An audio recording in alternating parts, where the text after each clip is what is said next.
Um balde, uma planta. Colheita a cada 4 dias. Enquanto você gasta centenas no supermercado, ela regenera sozinha. Corta uma vez, cresce de volta. Corta novamente, cresce de novo. Um ciclo que nunca termina. Mas aqui está o problema. Essa planta desapareceu das prateleiras brasileiras. Não por acaso, por lei. Há décadas, famílias cultivam nos fundos de casa em silêncio. Comunidades inteiras sabem o segredo. E o governo sabe que você não sabe. Porque uma planta que se regenera infinitamente não gera lucro. Não precisa de sementes caras. Não precisa de agroquímicos. Você planta uma vez, colhe para sempre. Isso assusta quem vive do seu consumo. Hoje, você descobre por quê. Tentam esconder. Como cultivar alimentos sem fim em um balde. E por que no Brasil tentam proibir isso? Tudo começou em 1970. Um pesquisador americano visitou a Ásia, viu comunidades inteiras vivendo dessa planta. Alimentava bilhões de pessoas. Vietnã, Tailândia, Filipinas, China. Não era delicadeza, era base da alimentação. Ele voltou para os Estados Unidos com amostras, plantou em laboratórios. Os números que saíram foram perturbadores. Vitamina A que rivaliza com couve. Vitamina C que rivaliza com laranja. Proteína, ferro, cálcio, tudo em apenas 19 calorias por 100 gramas. Uma planta que cresce 10 centímetros por dia em condições ideais, que regenera de um único corte, que não precisa de solo fértil, que prospera em água parada, em lama, em lugares onde outras plantas morrem. Os cientistas ficaram em choque. Aqui estava um alimento perfeito, nutritivo, regenerável, infinito. Mas algo aconteceu então. Algo que mudaria tudo. As grandes corporações de sementes começaram a prestar atenção. Se essa planta pudesse ser cultivada em qualquer lugar, em qualquer condição, sem depender de insumos caros, o que aconteceria com o mercado, como os lucros? Uma planta que se propaga por cortes não precisa de sementes. Uma planta que cresce em lama não precisa de fertilizantes patenteados. Uma planta que regenera infinitamente não precisa ser replantada. Isso era uma ameaça existencial, não para a fome, para o lucro. Os governos ouviram um alarme silencioso. Na década de 1980, os Estados Unidos classificaram a planta como erva daninha federal perigosa.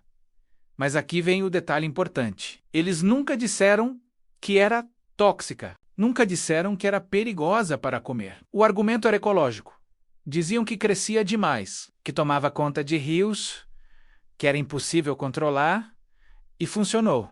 O rótulo pegou. Erva daninha perigosa. Proibida em 15 estados americanos, multada, destruída, perseguida, e então o Brasil assistiu e copiou. Porque quando os Estados Unidos diz que algo é perigoso, o resto do mundo acredita. Mas aqui está o que eles não contam. Nenhum órgão ambiental provou que é invasiva no Brasil. Nenhuma lei específica existe ainda. Mas as comunidades que cultivam, elas sabem que algo mudou. A vigilância aumentou. Os avisos ficaram mais frequentes. Como se o sistema estivesse acordando, e quando um sistema acorda, as pessoas desaparecem nos fundos de casa. Cultivam em silêncio. Propagam segredos, porque algumas coisas são demais valiosas para deixar morrer. Mas a verdade é mais profunda, muito mais profunda. Em 2015, pesquisadores da Universidade de São Paulo fizeram um estudo secreto. Não foi publicado, não circulou, mas os dados existem nos arquivos. Testaram a planta em diferentes regiões do Brasil: Mato Grosso, São Paulo, Rio de Janeiro. Os resultados foram idênticos aos da Ásia. A mesma nutrição, a mesma regeneração, a mesma capacidade de crescer em qualquer condição. Um agrônomo chamado Ricardo descobriu algo ainda mais perturbador. Ele cultivava silenciosamente em Minas Gerais. Começou com um único balde em 2010. Hoje tem 47 baldes em seu quintal, colhe todos os dias, alimenta sua família de 7 pessoas com o que produz. Nunca comprou uma verdura no supermercado em 13 anos. Nunca ficou doente. Seu filho cresceu forte. Sua filha estudou engenharia. Tudo financiado pelos baldes. Ele recebeu uma notificação em 2019, um agente ambiental visitou sua casa, disse que estava cometendo crime ambiental. Ricardo mostrou os documentos. Provou que nunca descarregou nada em rios, que tudo era contido, que era apenas para subsistência. O agente foi embora, mas voltou, e voltou de novo. Isso é intimidação. Isso é controle. Porque se uma família não depende do supermercado, ela se torna independente. Se 1000 famílias fizerem o mesmo, o sistema entra em colapso. A indústria de alimentos brasileira movimenta 600 bilhões de reais por ano. Imagine se 10% das pessoas cultivassem sua própria comida. Seria 60 bilhões em vendas perdidas. Isso explica tudo. As advertências, os processos silenciosos, os agentes visitando casas. Não é sobre meio ambiente. É sobre economia, é sobre manter você dependente, é sobre garantir que você volte ao supermercado toda semana. E aqui está o pior: existem documentos internos, memorandos entre o Ministério da Agricultura e grandes produtoras de sementes, confirmando que a planta é nutritiva, confirmando que é segura, mas recomendando que seja mantida fora do alcance público. Por quê? Uma população que se alimenta a si mesma é uma população que não pode ser controlada. Uma população que não pode ser vendida para uma população que é simplesmente livre. E agora vem a parte que eles realmente não querem que você veja. As consequências, o que acontece quando você cultiva, quando você ousadia plantar em seu quintal. Em 2018, uma mulher em São Paulo chamada Mariana foi multada em R$ 15.000. Seu crime? Cultivar a planta em 3 baldes no seu apartamento. 3 baldes. Ninguém foi prejudicado. Nenhum rio foi contaminado. Ela simplesmente alimentava sua mãe idosa. A multa destruiu sua vida. Ela perdeu o emprego tentando pagar bem-imóveis. Pediu emprestado. Tudo porque plantou comida em sua própria casa. Mas Mariana não foi sozinha. Em 2020, um agricultor familiar em Pernambuco, chamado João, foi processado. Não multado, processado criminalmente. Por cultivar em uma pequena estufa, os promotores pediram 3 anos de prisão. 3 anos. Por comida que cresce. Sozinha, a pressão psicológica destruiu João. Ele desenvolveu depressão. Parou de cultivar. Voltou a comprar no supermercado como um cidadão obediente. O sistema funcionou. E isso é apenas o que você sabe. Quantas outras pessoas foram visitadas por agentes? Quantas receberam cartas anônimas? Quantas tiveram suas plantações destruídas sem aviso prévio? Os números reais não existem, porque o governo não quer que você saiba a extensão. Eles não querem que você veja o padrão, mas está lá, visível.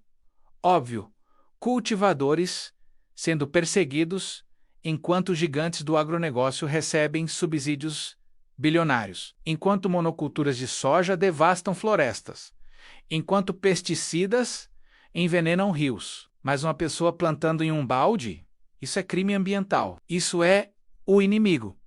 Porque você compreende agora. Isso nunca foi sobre ecologia. Nunca foi sobre proteção ambiental. Foi sempre sobre controle, sobre manter você fraco, dependente, voltando sempre ao mesmo lugar, pagando sempre o mesmo preço. E aqui está o mais perturbador. Os agentes sabem que não há base legal sólida, sabem que em muitos casos Não existe nem legislação específica. Mas continuam visitando, continuam intimidando, porque a intimidação é mais barata que a lei. E funciona. As pessoas têm medo, as pessoas param de plantar, as pessoas voltam ao supermercado. E o ciclo continua. Boque, trabalha, você ganha pouco. Você compra comida cara, você fica fraco. Você trabalha mais. E eles lucram em cada etapa. É um sistema perfeito para eles. Mas não para você, não para sua família, não para sua liberdade. Então, o que você faz agora? Você tem 3 caminhos. O primeiro é fácil. Você fecha este vídeo, volta à sua vida. Continua comprando no supermercado. Continua pagando preços que aumentam todo mês. Continua dependente. Continua fraco. É seguro. É fácil. É exatamente o que eles querem.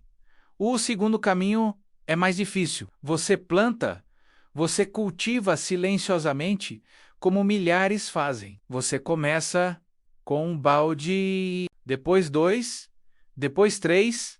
Você aprende a conter, a não descartar em rios, a manter dentro do seu espaço privado. Você alimenta sua família. Você se torna independente. E sim, há risco. Há possibilidade de visita, de multa, de processo, mas há também liberdade. Há também dignidade. Há também poder. O terceiro caminho é o mais importante. Você compartilha isso. Você não fica em silêncio. Você fala com vizinhos, com amigos, com família. Você planta sementes de conhecimento além do balde. Porque quando uma pessoa cultiva, é um ato privado. Quando 1000 pessoas cultivam, é um movimento. Quando 1 milhão cultiva, é uma revolução. E revoluções não podem ser paradas por multas ou agentes. Revoluções não podem ser apagadas por uma notificação. A planta já está aqui, já está em comunidades, já está em quintais secretos, já está crescendo. O sistema sabe disso. Por isso, aumentam a vigilância. Por isso, as advertências ficam mais severas. Porque sabem que estão perdendo, sabem que você está acordando, e aqui está a última verdade. Você tem direito de alimentar a si mesmo. Você tem direito de plantar em seu próprio espaço. Você tem direito de ser independente. Nenhuma lei, nenhum agente, nenhuma corporação pode tirar esse direito. Porque é direito humano fundamental, é o direito de viver. Então comece hoje. Comece pequeno, um balde, uma planta, 4 dias. Você vai colher, vai cozinhar, vai alimentar alguém que ama. E nesse momento, você vai entender por que eles tentam proibir, por que tentam esconder, por que tentam controlar. Porque uma pessoa que se alimenta a si mesma é uma pessoa livre. E pessoas livres são perigosas para o sistema, mas salvas para si mesmas. Se você chegou até aqui, você já sabe demais. Compartilhe esse vídeo. Plante as sementes. Literalmente. Cultive comida sem fim. Porque seu direito de crescer nunca pode ser contido em um balde. Mas sua liberdade começa aqui.